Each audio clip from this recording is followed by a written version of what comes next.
আগের দিন আমি একটা চকলেট আইসক্রিম বানিয়েছিলাম, সেটা দেখতেও খুব একটা ভালো ছিল না, তাই আবারও বানালাম একটা নতুনভাবে। তার জন্য আমি দুধ নিয়ে নিয়েছি, দুধটাকে ভালো করে গরম করে নিলাম। তার থেকে কিছুটা দুধ আমি তুলে রাখবো, যে দুধটা আমি আইসক্রিম করারই কাজে লাগাবো।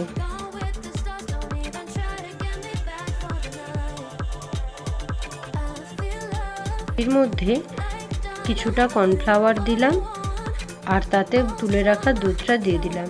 এবার সব কিছু ভালো করে মিক্সড করে নেব। ওই দুধের মধ্যে দিয়ে দেব আমি 50 গ্রাম মতো আমুল দুধ, যেটাকে ভালো করে মিক্সড করে নেব। দুধ ফুটে ফুটে কমে এসেছে, তখন দিয়ে দিলাম পাউডার কর্নফ্লাওয়ার মিক্সড করা দুধটা। এরপর কিন্তু বসে যেতে পারে, তাই সবসময় নাড়তে হবে। তারপরে আমি অল্প করে চিনি দিলাম। চিনি কিন্তু নিজেদের ইচ্ছা মতো দিও, যেমন তোমরা মিষ্টি খেতে পছন্দ করো।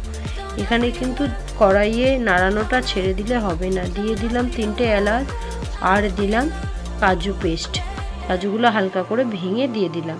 দুধটা যখন এবার ঠান্ডা করতে দিয়ে দেবো। এবার দুধটা ঠান্ডা হয়ে গেলে আমি 2টো কফির কাপে নিয়ে নিয়েছি। এবার এটাকে আমি রেখে দেবো 8 থেকে 10 ঘন্টার জন্য ফ্রিজে।